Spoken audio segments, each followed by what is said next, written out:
Urug G.Osmanov үзүүлж байна.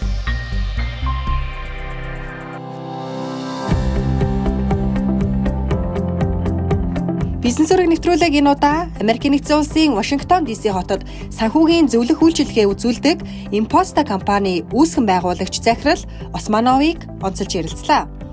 Тэрээр анх эдийн засгийн ухааны докторын зэрэг хамгаалахаар Гүрж улсаас Америкийн нэгэн улсад ирж сурч байгаад сургуулиа орхин санхүүгийн компаниа байгуулсан байна. Америкийн зах зээл дээр амжилттай ажиллаж байгаа олон гадаад иргэдийн нэг түүнтэй Америкийн докторын нөхцөлийн давуу тал болон санхүүгийн зөвлөх үйлчилгээнийх нь бизнесийн талаар ярилцлаа.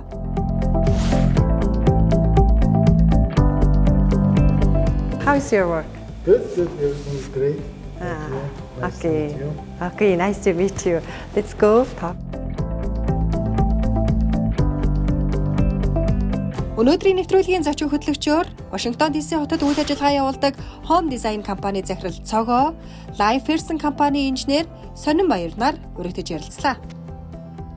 За таны хувьд бас яг эх орноосоо өөр газар бизнесээ амжилттай явж байгаа хүмүүсийн жишээнүүдийн нэг байна. Тийм учраас бас тантай нэвтрүүлгээрээ ярилцахаар боллоо. Яагаад Америкт бизнес анх эхлүүлэхээр болсон бэ? Анх бизнесээ ер нь яаж эхлүүлж исэн бэ? Тэр дундаа бас яагаад заавал санхүүгийн зөвлөх үйлчилгээний компани байгуулж ажиллахаар болсон бэ? Энэ талаар хоёулаа ярилцлага эхлэе.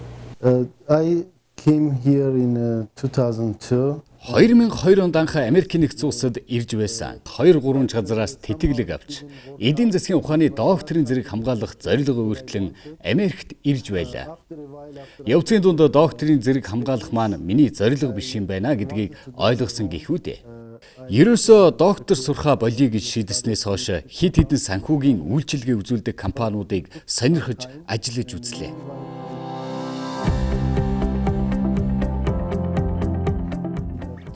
Тэгээд л энэ бол миний хөв тавилын юм байна. Би санхүүгийн чиглэлээр ажиллаж өөрийгөө илүү хөгжүүлэх ёстой юм байна гэж шийдсэн. Тэгээд л энэ компаниа байгуулан ажиллаж эхэлсэн. Анх өөрийн компаниа нээхэд шантрах асуудал биш үедээ л гарч байлаа. Дундаас нь орхих уу, яах вэ гэж хэсэг бодсон ч одоогийн бизнесээ яаж хөл дээр нь босгох вэ гэдгийг эргэцүүлж сарын хугацаанд бодсны эцэст зориглоод үзэхээр шийдсэн юм. Зорилгодоо бууж өгөх цаг биш юм байна. Үйлчлүүлэгчдийнхээ цагийг хэмнэхийн тулд технологийн дэвшилтэд хослуулад үзье гэж бодсон. Ингэж л бүх юм эхэлсэн дээ. So I started from there to figure out what to do. Ер нь Америк анх яг бизнесээ эхлүүлэхэд хэр таатай нөхцөл байдалтай вэ? Таны одоо бизнесийн зах зээлд Америкийн энэ татвар төлөлтийн систем гэх юм уу, татварын тогтолцоо бас их нөлөөлсөн юм шиг харагдаж байна. Yes, of course. I mean here. Тийм ээ. Би бизнес жижиг ер нь ямар байхаас шалтгааллахгүйгээр бүгдээрээ л татвараа төлдөг байх ёстой. Нэг жишээ хэлье. Манай оффист Ал Капонийн зураг байдаг юм. Мафийн толгойлогч байсан хүн шүү дээ. Яагаад түүний зургийг өрөөндөө өлгсөн бэ гэхээр тэрээр хүний амь хөнөөснөөсөө болж баригдаагүй юм. Үүгээрээ би юу хэлэх гээд байна вэ гэхээр бизнес рүү ханцуу шамлаж орсон хинч бай татвараа дааж үүрч чадах тийм хэмжээний хариуцлагатай байх ёстой гэдгийг харуулах гэсэн хэрэг. Энэ зарчим маань ч бизнесээ зөв замаар хөл дээр нь босгох гээд их нэмэр болсон гэж боддог юм. Environment for small businesses to grow and be successful. Анх бизнесээ яг яаж эхэлж ирсэн бэ? Ер нь амархан байсан уу? Of course, like most of the things, it had some challenges. Өөрийнхөө бизнесээ гэрээсээ л эхлүүлж байлаа шүү дээ. Өглөө 9-оос оройн 5 хүртэл ажиллана. Ингэхдээ гол нь бүтээмжтэй ажиллана гэдэг л том сорилт болж байлаа. I started to have a small office and then grow from there. Энэ чиглэлээр цааш нь ажиллаад явхад надад болоод манай ажилтнуудад нэг л асуудал тулгарч байсан. Ер нь цаг хэмнэх, бас харилцагчаа татах, холбоо харилцаа тогтоох гээд асуудлууд үүсч байсан. Нэг үе ер нь бид хий дими юмд цагаа зарцуулаад байна уу да гэж бодох үе байсан л та. Үнэн дээр хоногийн 24 цаг хүрэхгүй байсан. Тийм болохоор бизнестэй анханасаа л технологи нэвтрүүлэх тал дээр анхаарья гэж зорьцгоосон. Ингэснээр бичиг цаасны ажлууд маань багасч үйлчлүүлэгчтэй илүү ойр ажиллах боломжийг бидэнд нээж өгсөн. Товчхондоо хамгийн чухал нь технологи юм байна гэдгийг л бид бизнесээ эхлүүлэхээс л баримталж ирсэн юм. So that they can have enough time to spend with their clients.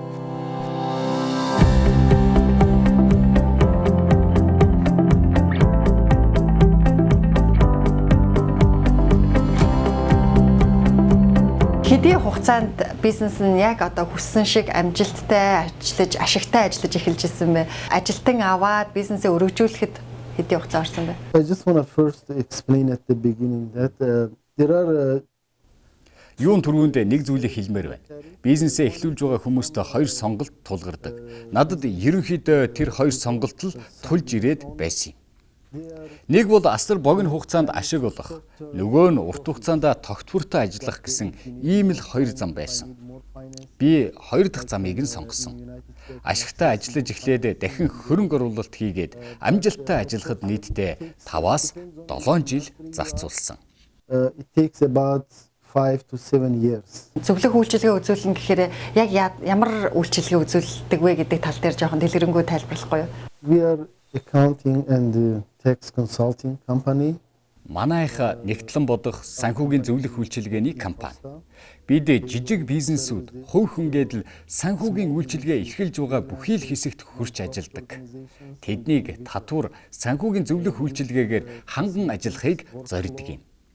Санхүүгийн үйлчилгээгээр дамжуулаад хэрэглэгч компанийн үйлчилгээ хоёрыг хооронд нь холбож уйж чадаж байвал бидний зорилго биелж байгаа нь тэр. And also back office employees. Манай Монголд бол жижиг, дунд, том гэлтгүй бүх бизнесүүд яг 10% татвар төлдөг. Энд тэгэхээр маш олон шатлалтай байгаад байгаа тий. Жижиг болон яг одоо гарааны бизнес эхлээд дунд хүртлээч гэдэг юм уу те LLC юм уу одоо инк компаниуд жишээ нь яг ямар хэмжээний татвар төлдөг вэ дундчилж одоо хүмүүст ойлгомжтой байдлаар тодорхой ярил. So first I want to explain that there is a Америкт та компани анхнаасаа яаж байгуулсан бэ гэдгээс хамаараад татварыг өөрөөр тогтоодог. Жишээ нь хязгаарлагдмал хариуцлагатай компани байгууллаа гэж бодъё. Энэ тохиолдолд компанийнхаа олсон орлогыг хувь хүн өөр дээрээ мэдүүлдэг. Харин корпорац бол өөр. Starting from end of 2017 Корпорацууд 35 хүртэлх хувийн татвар төлдөг байсан бол 2017 онд гаргасан шинэ хуулиар татварыг 21% болгож багасгасан. but now highest tax rate is 21%. Татварын яг ямар нөхцөл нь одоо жижиг болон гарааны бизнес эрхлэгчдэд давуу тал болд юм бэ? I mean I think the first incentive is that everything is made so easy to start the company here. Америкт бизнес эрхлэхийн нэг давуу тал нь компани байгуулах процесс харьцангуй амархан. Гэхдээ төрөөс дэмжлэг болгоод юу юугүй татвар хөнгөлөө маа гэдэл мөнгө атгуулчихгүй шүү дээ. Харин зарим нэг салбарын бизнесүүдэд грант буюу мөнгөн тусламж буцалтгүй зээл олгодог. Not time consuming and also not expensive. Энэ татварын Америкийн татварын систем нь илүү иргэнэ бодсон систем гэж ойлгож болох уу? Эхлээд одоо тухайн хүн өөрсдийнхөө ажлын амьдралын зардлуудаа хасж байгаа дараа нь улсдаа татвараа төлж ийн гэхээр I would say citizens Тийм ээ. Америкт компанийн хэлбэр хэмжээнээс хамаараад татварыг нь тогтоож өгөхөөр хуульчилчихсан. Та аль салбарт ажилладаг, таны бизнес хэр зэрэг том бэ гэдгийг заавал харгалзаж байж татвар төлүүлнэ. Дээрээс нь иргэн та хэн бэ гэдгээс хамаарч татвар нь өөр байна. Энгийнээр тайлбарлах юм бол та гэрэлсэн үү, сарын орлогын хэмжээ нь ямар вэ, хэдэн хүүхэдтэй вэ гэх мэтээр харж үзээд зохих татварыг нь ноогдуулдаг. Энэ нь дан ганц бизнес эрхлэх төдийгүй амьдрахтаж таатай нөхцөл нь болж өгдөг юм.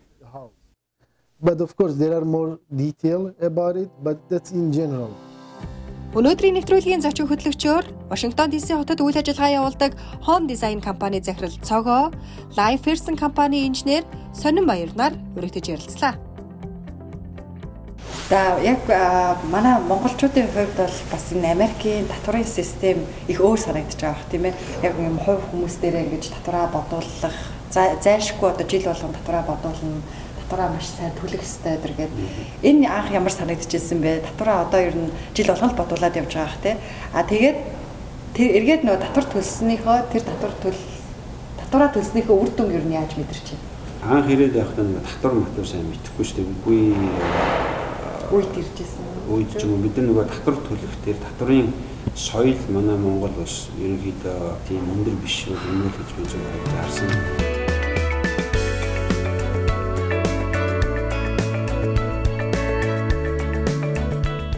Жишээ нь эдний үг гэдэг шүү дээ. Хүн үнэн татвар төлөх үнэн гэдэг Америкт ирэхээс өмнө хүмүүс тэгж ярьж байгааг зүгээр сонсч байсан. Гэхдээ татвар төлснөөрөө явахдаа Америкийн албаасаар жишээлбэл ингээд янз бүрийн байшингийн зээл авъя гингууд ингээд хувийн татварыг чинь харж агаад моргижин 30 жил чинь 15 жилийн нөгөө моргижин зээл авъя гэвэл татварыг чинь харъя гэдэг тэгж байгаа юм л та ихэнхдээ тэгэл татварын чинь одоо тэр орлогыг харах гэж байгаа байхгүй. Тэгэл tax return чинь байна гэж үзэл тэрнийг нь болгоод жишээлбэл нэг аюулж татвар хэрвээ төлөөгүй байсан бол жишээлбэл тийм оруулалтын зээлэнд хамрагдах боломж бол байхгүй дээ.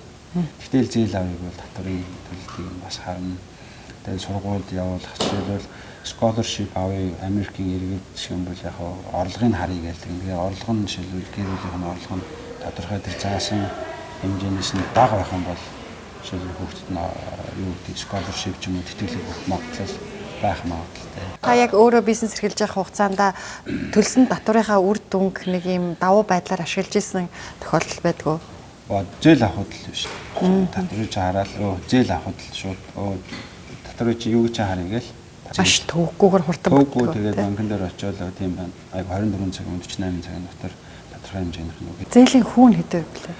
Зээлийн хүү одоо сайн нарийн мэдхгүй нэг ойролцоогоор 6-7-гийн хооронд байна уу ямар байна. За татвар төлнө гэдэг заавал иргэн байх ч юм уу энд хамаагүй л дээ. Оюутан байсан ч гэсэн татвар төлнө. Хэрвээ одоо дадлага оюутан байх хугацаанд сураад дадлага хийсэн байлаа гэхэд цалинтай ажилласан татвар төлнө. Тэр нь эндхийн social security number гэдэг байгаа. Манайхаар бол одоо нийгмийн дадлалын дугаар тийм ямтай л бол татвар төлнө.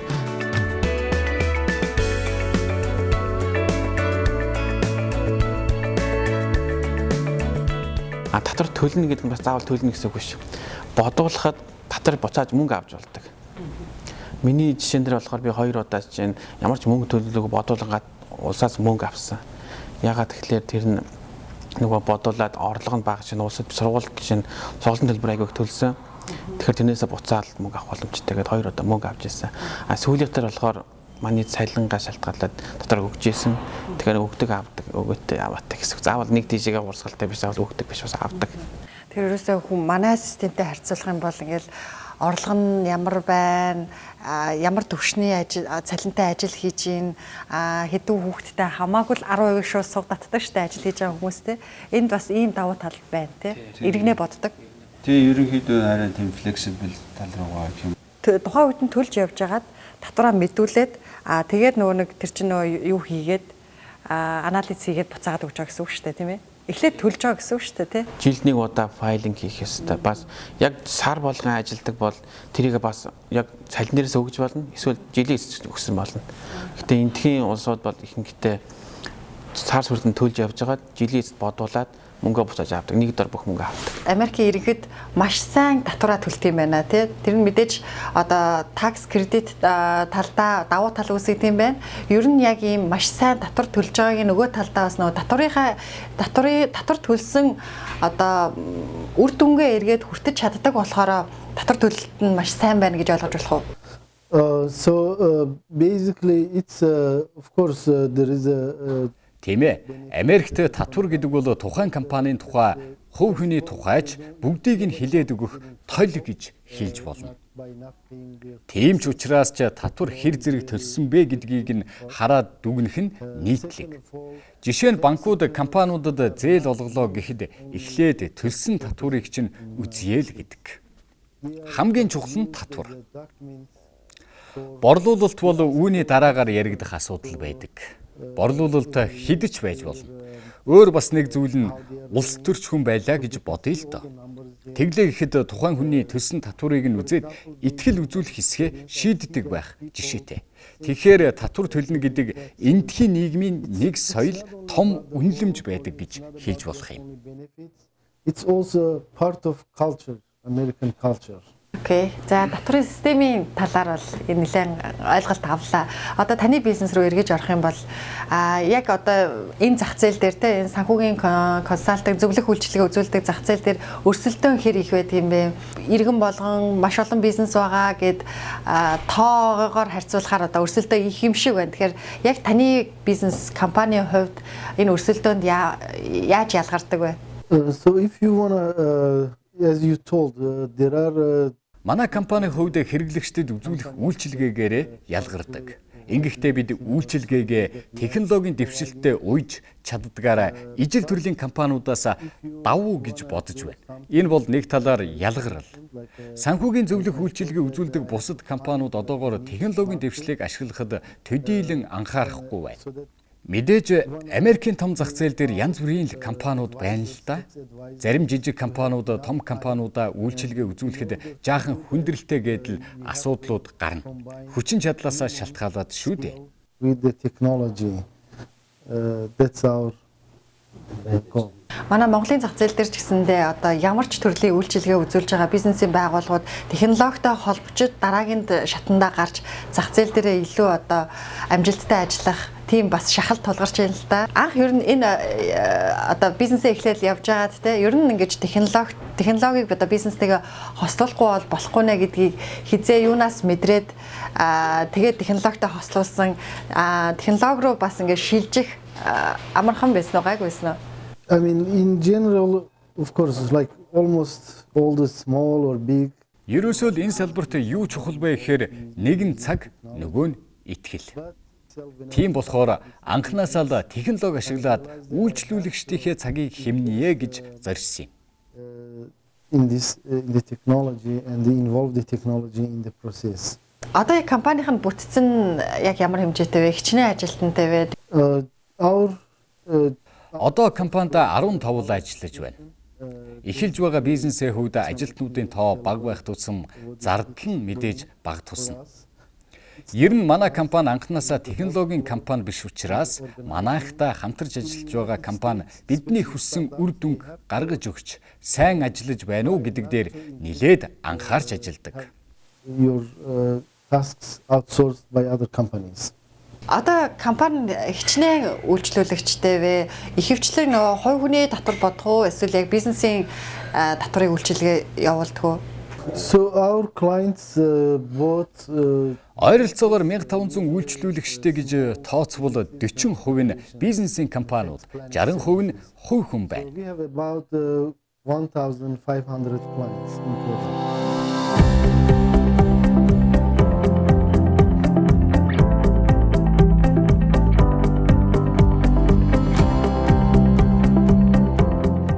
Яг одоо ийм санхүүгийн зөвлөх үйлчилгээ үзүүлдэг байгууллага гэх юм уу? Яг ийм мэргэжлийн байгууллагад хандхын давуу тал нь юу вэ юм бэ? So accounting and the taxation field Байгууллагада нэгтлэн бодогч авч ажилуулна гэдэг бол зардал ихтэй сонголт л доо. Нэгтлэн бодогч багтаа авлаа гэхэд тухайн хүн санхүү татварын системийн талаар тэмч хангалттай мэдлэггүй байж болно шүү дээ. Харин санхүүгийн зөвлөх үйлчилгээ авбал бүхий л талаар мэрэгсэн зөвлөхүүдийн туслалцаа авч үр дүнтэй ажиллах боломжтой гэсэн үг. Ямар ч байсан компаниуд үйлчилгээ авснараа ашиг үр өгөөж нь илүү байдаг гэдгийг хэлэх байна. beneficial for them and also much at lower cost. Монгол хэрэглэгчтэй Монголын бизнесүүд Монголын бизнес болон монгол хүмүүстэй хэр ажилдаг вэ? We have actually both. We have Mongolian business clients. Өнөөдрийн байдлаар Монголоос 10 гаруй хувь хүнд үйлчилгээ үзүүлж байна. Мөн манай татварын зөвлөх маань монгол хүн бий. On top of that one, we have actually Mongolian tax advisor in our team. Монголын зах зээлийн тухай ер нь хэр мэдэх вэ? Монгол руу бас ийм аутсорсинг хийж энэ үйлчилгээг өргөжүүлэх гэсэн төлөвлөгөө байдаг уу? Yes, actually I have some information. Монголын зах зээлийн талаар ер нь мэдээлэл авдаг л да. Сүүлийн жилүүдэд Монголын эдийн засаг хурдастаа хөгжиж байна. Улс төр эдийн засгийн нөхцөл байдлыг нь ерөнхийд нь анзаараад харахаар Монголоос хөрөнгө оруулах, авч хэрэгжүүлэх зүйлс олон байна да гэж харагддаг. To have outsource services from Mongolia. Гэхдээ манай Монголд одоо ч хүртэл хэрвээ одоо бизнес байгуулсан бол нэгтлэнтэй байгаад байдаг л да. Тэгэхээр энэ үйлчилгээний давуу талыг бас ингээд монголчуудад ойлгуулвал та юу гэж тайлбарлах вэ? I think for Mongolia, for the small businesses or mid-sized businesses, Монголын бизнесийн жижиг болон томоохон компаниуд санхүүгийн үйлчилгээгээ гаднаас авнаа гэвэл өртөг зардлын хувьд мэдээж асуудал тулгарна. Гэхдээ технологид тулгуурлаж хөгжвөл илүү үр өгөөж бүтээмжтэй үйлчилгээг авч чадах болно гэдгийг хэлмээр байна. that's why they can give better service. Энд ер нь нэг тийм татвараа нуун дарагдуулах, тэгээд татвар төлөхгүй байх тийм тохиолдлууд гардггүй. There are probably, I don't know. Яг тодорхой нарийн жишээ хэлж мэдэхгүй байна. Энд хоёр ойлголт яригдана. Нэг нь компаниуд татвараа нуун дарагдуулах, эсвэл хуулийн дагуу бага хэмжээгээр төлөх арга байна. Amazon компанийн жишээ байнга яригддаг шүү дээ. Тэр бумаар нь ашиг олдог мөртлөө яагаад ийм бага татвар төлдөг юм бэ гэж. Тэгэхээр би энд юу хэлэх гээд байна вэ гэхээр төлөвлөжл чадвал татвараа арай бага хэмжээгээр төлөх боломж байна. Мэдээж хууль ном журмынхаа дагуу шүү дээ. Tax credits and deductions. За бизнесийн нөхцөлийн хувьд бол ингээл хамгийн том зах зээл Америк. За хамгийн одоо бизнес эрхлэхэд таатай орчин нөхцөл гэж маш их жишээ болгож ярьдаг. Тэгвэл яг өөрсдийнхөө оронтой харьцуулбал ямар жишээг стандартуудыг бас өөрсдийнхөө оронд нэвтрүүлчихвэл их зүгээр байна гэсэн тийм жишээ хэлэх вэ? Бизнесийн жишээ. For example, people, entrepreneurs, they come up with ideas. Америкт бизнес босгох гээд үнэлгээн дээр тоглолт хийдэг. Өөрөөр хэлбэл тухайн компани ямар үнэлгээн дээр нь тулгуурлаж, ямар хөрөнгө оруулалт хийх вэ гэдгийг шийддэг. Олж байгаа орлогыг нь биш, компанийн ирээдүйн үнэлгээ ямар байх вэ гэдгийг хардаг. Хэрвээ би компанийн хувьцааг худалдаад авчихвал тодорхой хугацааны дараа ингэж өсөх юм байна гэдгийг сайтар тооцоолдог. Үүнийг л өөрийн улсдаа нэвтрүүлэхсэн гэж бодож явдаг юм. I would wish that I can maybe take that to back home. Юу хариулах вэ гэж бодсоор байгаа тэний хүндрээс фокуслаагүй. Бизнесээ байгуулаа зүгээр юм хийх тэр нь бол айгу хурдан. Тэгээ тийм одоо ямар ч үгүүгээр хийдэг тэг ямар ч төвгүүгээр бизнес хийдэг тийм орчин нөхцөл нь бүрдүүлчихвэл бас Монгол гоё юм л гэж очиад чинь залуучууд ихтэй тэгээд бүх юм одоо бизнес хийх сонирхолтой хүмүүс их байна. Залуучууд нь оролдоод хоорондоо юм хийгээд байх шиг байна. Тэгэхээр тийм орчин бүрдүүлчихвэл жишээлбэл улс оронд ч бас их хэрэгтэй бизнесүүд нь олон болоод байвал ядаж татвар авах гэсэн Монгол улсад бас хэрэгтэй л гэдэг. Тэгэхээр энэ онлайнаар ирлээ бизнесээ байгууллаа, гарлаа тэгээд нөгөө корпорацийн хууль нь шил корпорацид хондоо хувь хүнийх нь хондоо компани агуулаа компани дээр үйл ажиллагаа явуулаад жишээлбэл янз бүрийн хариуцлага хүлээх зөвхөн компани хариуцлага хүлээн хувь хүнд нэгээс халдахгүй халдшгүй тийм юутай журам хууль журамтай ч юм уу компани агуулаад айлуулах тийм юм дэмжин тэгээд тэрэн дээр яг үүсгэсэн дөнгөж ингэж эхэлсэн стартап компанид бол бас татвар нь гайгүй нөхцөлтэй юу? Тийм стартап компанид миний ойлгож байгаагаар бол тийм стартап компаниудад татвар нь гайгүй маяг гэсэн тусгай тийм нөхцөл би л тэр одоо сонсоогүй байгаа. Адилхан л бүгдээрээ л интернет тусгай одоо ийм эдийн засгийн чөлөөт бус гэдэг шиг тийм нөхцөл би сайн мэдэхгүй байна. Ямар ч юм бол стартапууд бол адилхан л яваа. Гэхдээ эхнийх нь хамгийн их хөрөнгө оруулж байгаа учраас тэд нар ингээд ихэнх нь стартапууд чинь дандаа баланс нь хасах гарч тэгээд ямар татвар мэдүүлсэн ч гэсэн татварын ямар ч татвар төлөх байхгүй ч ихэнх стартап чинь эхлээд дандаа expansion их байгаа. Тийм байгаа зардал нь их байгаа. Тэгэхээр тэгээд хөрөнгө оруулж байгаа хүмүүс нь болохоор хөрөнгө оруулалт нь бол нэг талаараас таатай татвараа цаад хөрөнгө оруулагчид нь бол хөрөнгө оруулсан болохоор татвараа мэдүүлэхэд нь бас тодорхой хэмжээний таатай юу өгдөг байх өгж байгаа байх. Ерөнхийдөө тийм инвестментийг дэмждэг систем хэлтэй. Ингээр хэлэх юм. Бид нар одоо миний одоо ойлгож одоо ингээд харж байгаа бол ерөнхийдөө инвестментүүдийг их дэмждэг тийм систем хэлхтэйсэн. Тэгэхээр инвестмент эднээс энд болохоор мөнгө хадгалъя гэхээр мөнгө бол хадгалах 0.1% ч юм уу тий. Тэгэхээр мөнгө хадгалснаас хөрөнгө оруулалт нь хамаагүй ашигтай байна. Тэгэхээр тэр нь дахиад энэ юунд л нийгэмдээ бас их үр нөлөө өгч байгаа шүү байгаа. Одоо нэг цамц зарыг гэж бодъё зэ. Цамц $15 зарыг. Одоо маркет дээр. Тэглээ гэхэд цамцаа жишээ нь $5 бодолж аваад Дээр нь одоо чинь нэг personalized business гэдэг зургийн тавьдаг юм уу? Нэг аватар гэдэг тэрийг хийлээ юм уу? Тэгэхээр тэр нь одоо $3 үнэтэй юм уу? Тэгээд тэглэхэд 15 дам $7 ашиг гарч байгааз тэр нь өөр аавна. А дунд нь тэр $5 авчирж байгаа. Дээр нь зургийн одоо нааж гэж байгаа нь одоо дунд нь компани бий болцсон. Өмнөөс нь хийж өгдөг бүгдийг. Тэр хүний компанийн нэр дээр цамцыг авчраад зургийг хэвлээд компанийн нэрийг бичээд гэр аягаар нь явуулаад өгнө. Тэр яг компаниг одоо тэр хийж байгаа хүн нь болохоор зүгээр гэртээ суугаад компьютер дээр байж гин.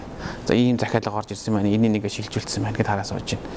Тэгээд тэр хүн болохоор $200 юу зарцуулсан гэхлээр вебсайтаа хийсэн. Тэр дундын компани эхлэл зардалтаа өгсөн. Тэгэл болоо.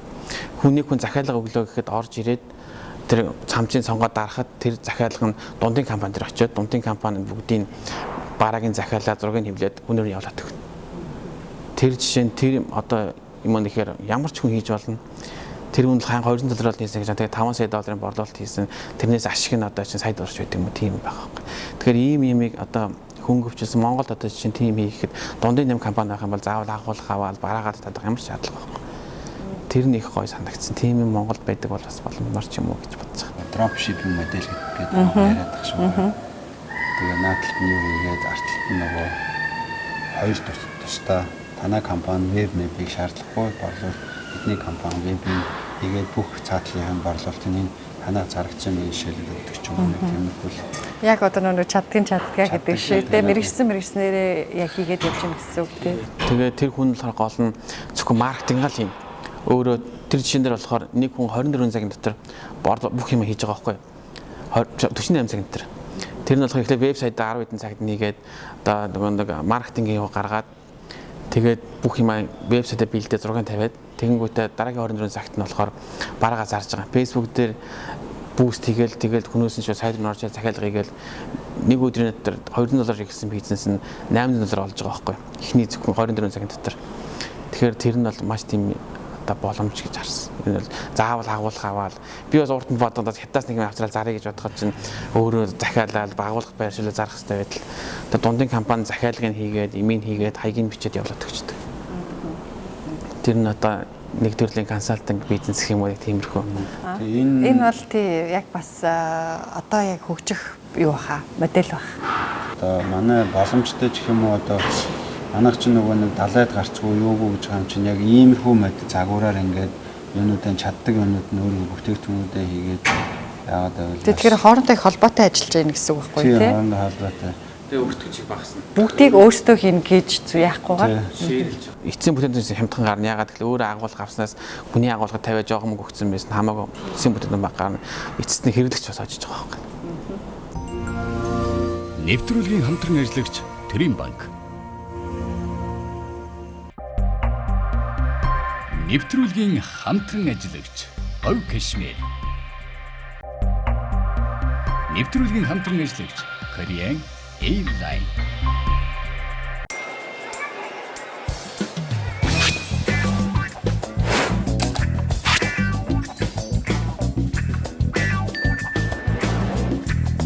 Bank.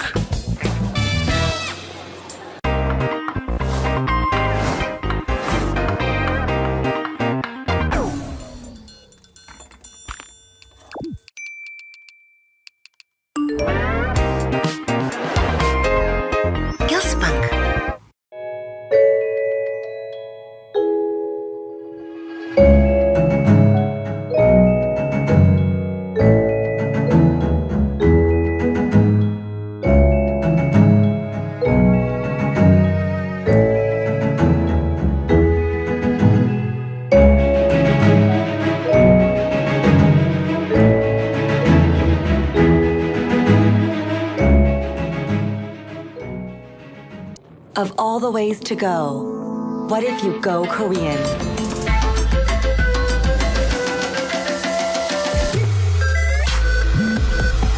There are many ways to go, but only one way to go Korean.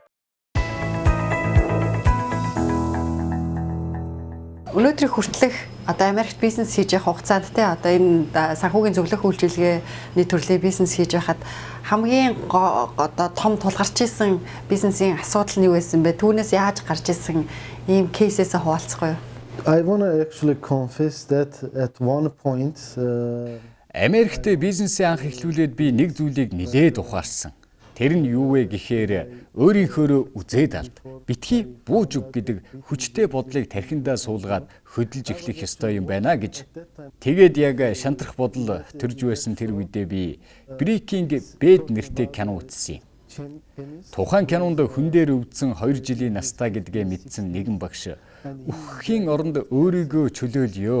Өөрийнхөөрөө байяг шийдээд хүсснээ хийж эрсдэлтэй нүүр тулж байгаа тухай гардаг юм. Ингэснээр тэр хэцүү нөхцөл байдлыг оронгоор нь эргүүлж чаддаг. Яг үүн шиг л би оролдоод үзье гэж зориглосон. And I want to add more to that if it is okay. Actually Намайг хурцлсан өөр нэг зүйл гэвэл миний нэр хүнд. Хувийн амбиц, гэр бүл, улс орон маань байсан юм. Америкт цагаачлан амьдарч байгаа миний ард миний эх орон, элэг бүтэн гэр бүлийн минь нэр хүнд байгаа. Тэд маань намайг харж байгаа шүү дээ гэдэг тэмүүллээр урагшилсан да. another factor I would say that helped me or made me to do this, to take those steps. Ер нь Америкт бизнес хийхэд одоо маш олон нөхцлүүд нь бол таатай байна. Тийм ээ, түрүүн олон нөхцлүүдийг таатай байна гэж дурдчихсан. Асуудал болдог зүйл нь юу вэ? Yes, of course. Мэдээж хүндрэл бэрхшээл байлгүй яах вэ? Ерөнхийдөө тухайн бизнесийн компанийн байршил, хууль эрх зүйн орчин гэдэл олон хүчин зүйлс нөлөөлнө л дөө. Хамгийн гол асуудал нь Америкт ажиллах хүч үнэтэй. Энэ нь жаахан хүндрэлтэй. Мэдээж ямар бизнес байхаас их хамаарна. And what you don't want to take, what you want to take to overseas. Ер нь энэ хугацаанд Америкт ажиллаж амьдрахад хамгийн хэцүү бэрхшээлтэй зүйл нь юу тулгарч байсан бэ? Of course, when you come here, Та бүхнийг анх Америкт ирэхэд бүх зүйл нь шин, өөр санагдах байсан байх. Наазах нь Америкт хүмүүс интернетээс мэдээлэл олж авах, ашиглах боломж илүү нээлттэй гэх мэт. Америкт ажиллаж амьдарч байгаа юм хойно англиар сайн ярьдаг байх ёстой гэдгээс өксүүлээд бэрхшээл баггүй байсан. Ерөнхий соёлын ялгаач анзаарэгдсэн. Тэр дундаа Америкийн бизнесийн соёл өөр юм байна гэдгийг олж харсан. so those are the main things that I faced. Бизнес соёл дотроо бас юу нэлээд одоо ялгаатай, айгу эрс ялгаатай ч гэдэг юм уу хэцүү байсан бэ? I mean, it's about Ер нь шаргуу ажиллах хэрэгтэй юм байна гэдгийг анзаарсан. Хамгийн гол нь харилцааны ур чадвар. Өөрийгөө илэрхийлэх тал дээр анхаарахгүй бол болохгүй юм байна. Чухал юм байна гэдгийг ойлгож авсан. Soft skill буюу дотоод ур чадвараа, hard skill буюу гадаад ур чадвараас илүү тавьж суралцах хэрэгтэйг олж харсан. Энгийнээр тайлбарлах юм бол soft skill буюу харилцааны ур чадвараа хөгжүүлснээр бизнесийн талбарт бусдтай харилцах, бусдыг ойлгоход ахиц гарах юм байна гэдэг гол ялгаа заагийг олж харсан да. to understand other people that you are in touch is very important.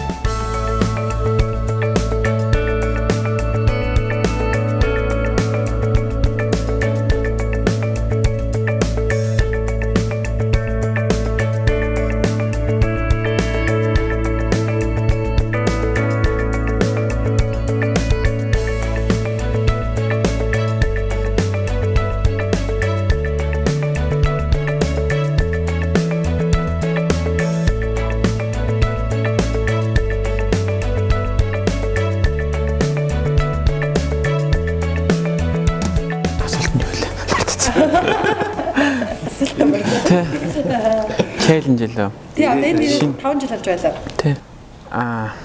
Миний хувьд болохоор энд ирээд хамгийн гайхаж байсан юм болохоор шинэ ирсэн хүн ажиллах эрх гэдэг юм хамгийн түрүүнд айгаа хэцүү санагдчихсан.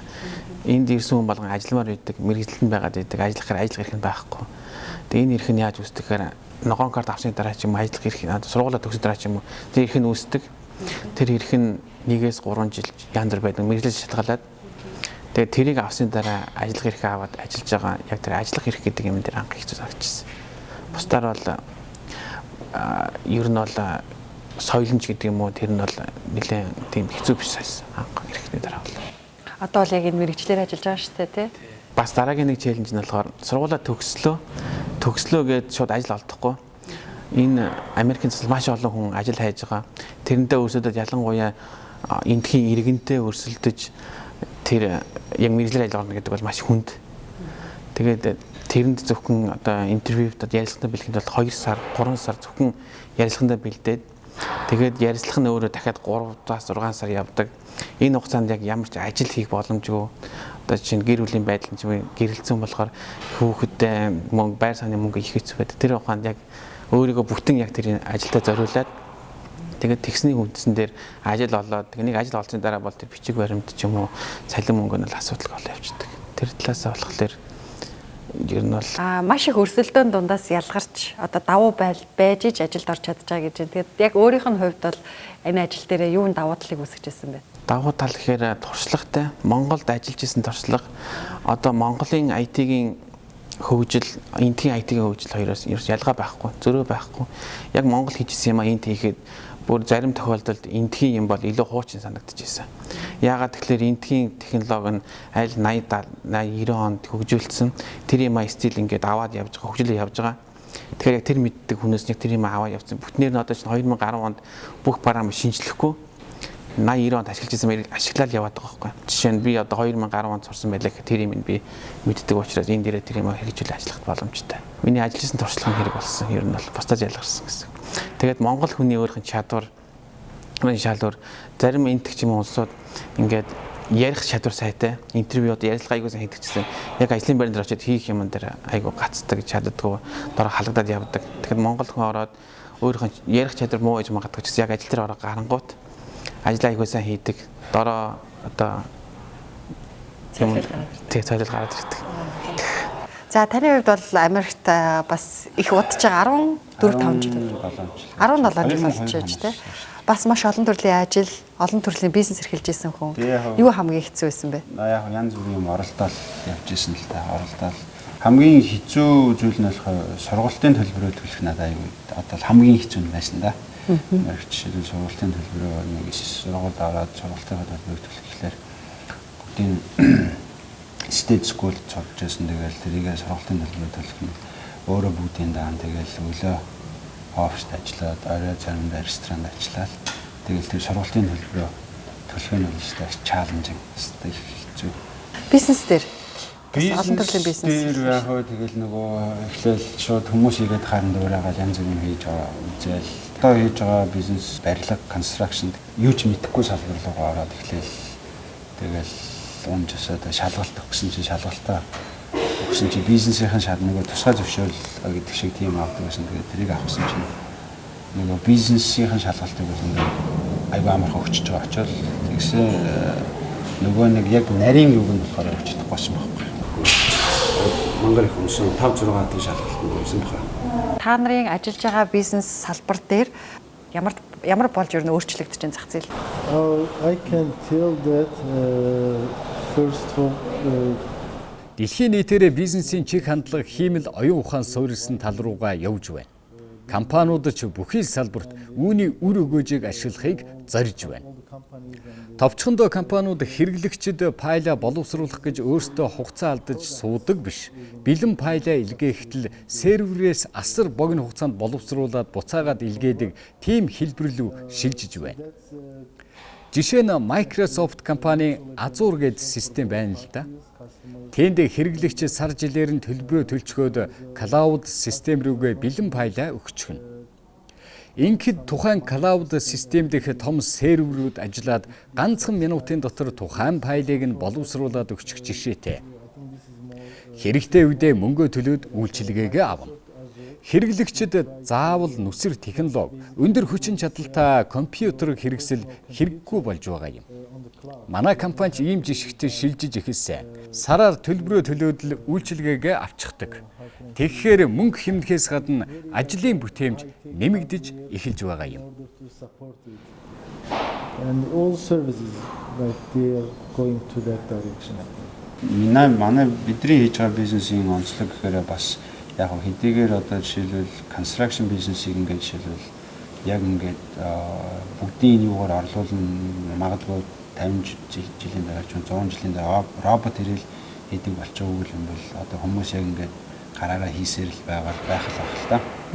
Гэтэ яг наан нь одоо тэрнийх нь хийх процесс явагддаг зүйлүүд нь жишээлбэл дахиад IT орж ирэл тэр хэмжээг нь ингээд авдаг, юм дээр нь аппликейшнуудыг хэрэглэгдэж чинь, customer service-үүд нь автомат болж энэ веб based одоо веб руу н ороод хандхад тэрийг нь хариулт нь автомат одоо юунууд явж байна. Тэгэл бүгдэн тэр жишээл би болохоор миний мөрөж байгаа зүйл болохоор ингээд дизайн хийдэг юмнуудыг нь автоматар хийдэг тийм алгоритм бичиж юм уу да ичүүд бас зүгээр юм байна гэж дотроо мөрөдөл бодоол Sony-тэй санал солилцоол явж ин л да. Тэгээд тэр гэртнээ тавилгууд нь автоматар тавигддаг. Автомат юу болгоод юу оруулж гэсэн тийм тавьж. Ерөнхийдөө тэр тал руугаа бүгдээрээ л явж лээ л да. За танаас салбарт яг ойрхон компаниуд ажиллаж байгаа хүний үдээс харах юм бол компаниуд нэг номерт customer success гэдэг байгаа.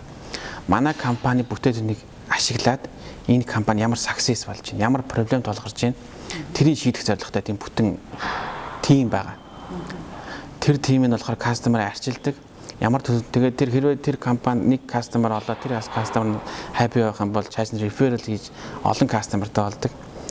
Тим байгаа. Тэгээд бас тэр customer-ыг expect хийдэг. Тэр customer одоо чинь жилийн 11 сар ч юм айгүй гүйлгээ хийдэг ч юм уу эсвэл 1 сард чинь гүйлгээ хийдэг ч юм уу. Тэрийг ингээд датаг нь цогцолж агаад тэр нь AI-аар одоо машин learning ингээд сураад тэр нь одоо чинь яг 11 сар болгоод энэ худалдагч одоо худалдаа авагч маань үйлчлэгч маань ийм бараа худалдаж авах магадaltaй байна шүү гэд санал болгодог.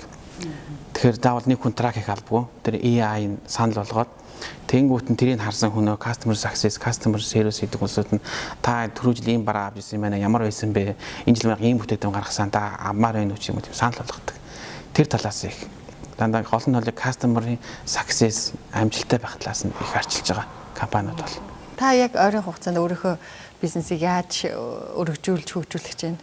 Home design гэдэг те. Тэгэхээр яг илүү нөгөө нэг customer-ууд вебсайт руу орж ирлээ гэж бодвол өөрсдөө үнэлгээгээ хангаад авдаг. Үнэлгээгээ авдаг ч юм уу чадвал гэрийнхээ дизайныг одоо Америк хүмүүс галтгоондоо их ачуулж байгаа. Тэрийнхээ дизайныг ч юм уу илүү их одоо нөгөө өөрөө нөгөө хөгжлүүдөө оруулаад тэр нь автоматар ингээд дизайн хийдэг тийм боломжтой болох нөхцөл байна уу гэж тэрийг судлаад тэгэл мэрэгжлийн хүмүүстэй ярилцаал явж байгаа. Ягаад тэрнээс өмнө болохоор дахиад юугаа өөрчлөөд илүү их нөгөө customer friendly веб өргөжүүлэх үйлчилгээгээ арай ондоо болох тэр тал дээр л чинь тэгээд олон нөгөө нэг вендорууд байгаа. Одоо нөгөө юу авдаг вендоруудтайгаа айгүй олон тэрийг айгүй төрөлжүүлж олон болгож байгаа. Олон болгоод олон хүмүүсээс тэгээд нөгөө хамт ажилладаг багуудыгаа одоо нөгөө юмнуудыг олон төрлийн багуудтай болгох тийм л стратеги бодлого гэх юм уу төлөвлөлтөд явж байгаа тийм. Ааха. За ер нь аль ч зах зээл дээр байсан ерөөсөө технологийн дэвшлийг л бизнестэй нэвтрүүлэхгүй бол арчигдах гээд байгаа шүү дээ тийм.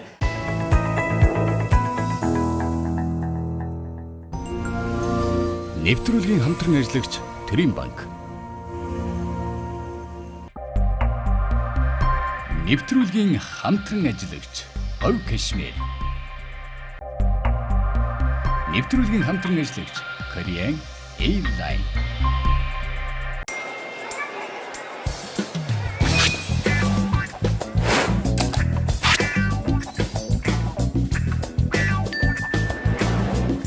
Yes Bank.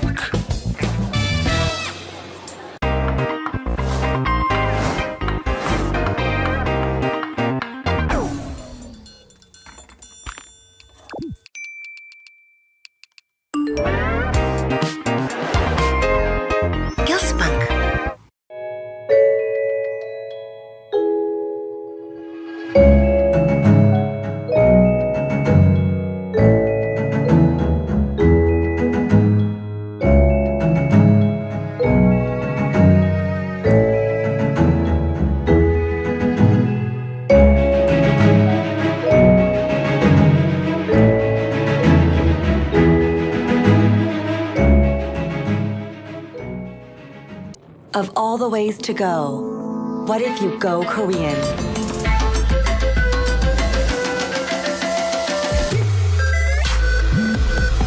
There are many ways to go, but only one way to go Korean.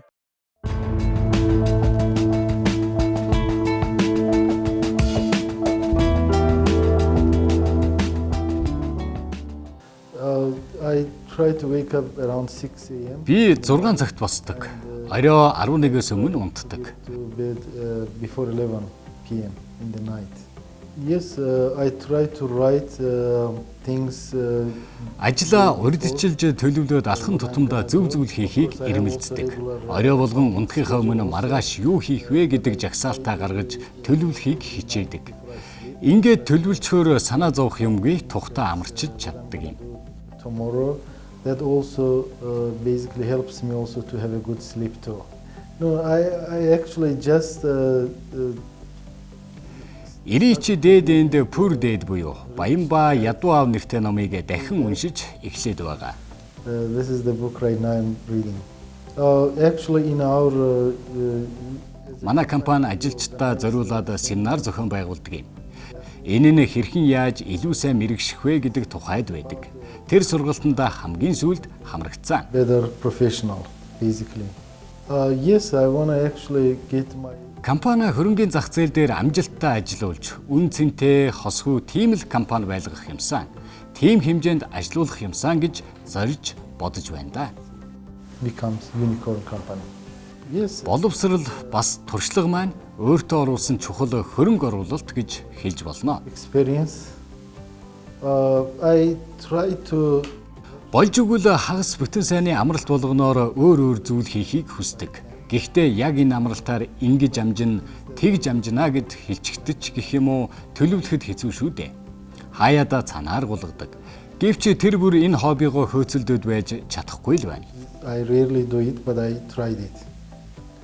I think time management. Цагийн менежмент энэ бол маш чухал. Цагаа зөв хуваарлаж сурснаар яг юу хийхийг зорьж хүсч байна, түүндээ төвлөрөх боломж гардаг юм. Энэ хэрээрээ ажил амьдралд маань үр өгөөж өгч байдаг юм аа. What do you want to focus? That's very important.